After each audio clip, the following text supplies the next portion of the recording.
Di tepi pesisir Makassar, terdapat sebuah ekosistem yang menjadi garis penjaga pantai, rumah bagi beragam biota laut, dan penyedia manfaat ekonomi bagi masyarakat. Hutan mangrove, yang salah satunya berada di wilayah ekowisata mangrove Lantebung, Kota Makassar.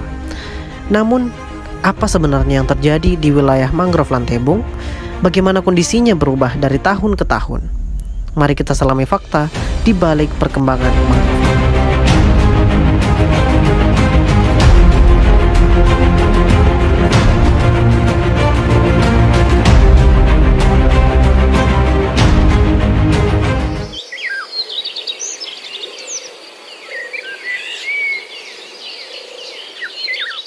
Mangrove adalah ekosistem unik di kawasan pesisir yang berfungsi sebagai penahan abrasi, penyerap karbon, dan habitat penting bagi berbagai spesies lain. Selain itu, mangrove memiliki peran ekonomi yang signifikan, mulai dari pendukung perikanan hingga wisata alam. Salah satu kawasan mangrove yang menjadi perhatian kami adalah di Lantebung, Kota Makassar, sebuah wilayah yang kini tak hanya dikenal karena keindahannya, tetapi juga karena pengelolaannya sebagai destinasi wisata dan penelitian. Ini adalah mangrove Lantebung, dengan luas wilayah kurang lebih 272.780 meter persegi yang berdampingan langsung dengan pemukiman warga. Dengan bantuan citra satelit, kita dapat melihat perubahan signifikan di wilayah mangrove Lantebung dari tahun ke tahun. Pada tahun 2001 misalnya sampai 2015, area mangrove tampak lebih kecil dan tidak terkelola dengan baik.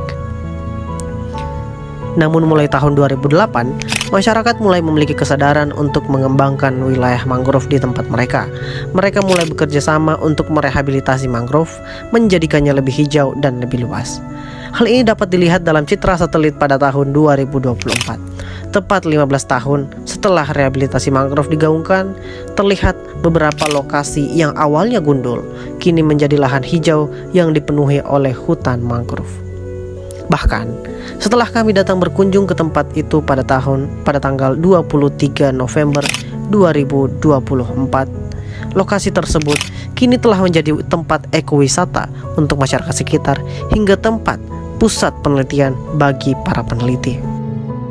Kami bertemu dengan Bapak Bakhtiar, salah seorang pelopor pelestari mangrove Lantebung, untuk menelisik lebih jauh terkait bagaimana perkembangan mangrove di wilayah Lantebung.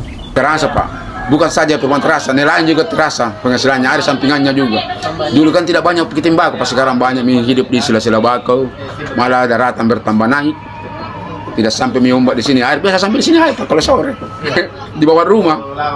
Bayangkan itu, angin juga kencang Pak. Sekarang tidak karena ada punya bakau lindung itu.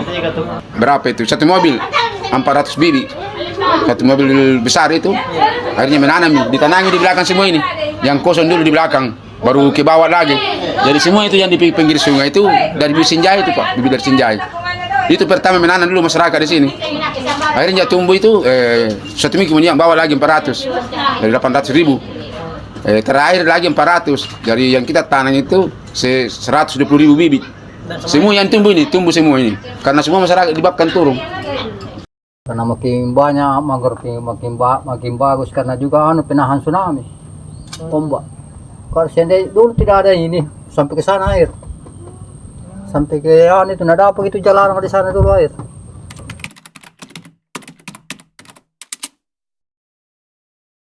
Mungkin lebih baik lagi. Diperbaiki deh. Iya, diperbaiki. Karena ini juga dermaga mulai merusak. Jadi susah miano. Iya. Karena ini juga dari gini, dananya dari pengunjung. Pengunjung yang kasih dana baru Dari biasa itu kartis saya toh. Iya. Dikumpul baru dibeli miano. Bahan untuk apa semuanya kalau rusak. Ekowisata mangrove Lantebung menjadi bukti bahwa pertumbuhan ekonomi dapat sejalan dengan pelestarian lingkungan sekitar, yang pada akhirnya akan berdampak positif bagi masyarakat yang tinggal di daerah mereka, baik dari pertumbuhan ekonomi yang semakin meningkat tiap orangnya, ataupun lingkungan mereka yang semakin asri dan nyaman untuk ditinggali. Olehnya, mari kita bersama-sama untuk melestarikan lingkungan yang ada di sekitar kita, karena setiap perubahan yang kita lakukan akan berdampak baik pada akhirnya di masa depan yang akan datang untuk anak cucu kita. Salam lestari dan salam masyarakat baru.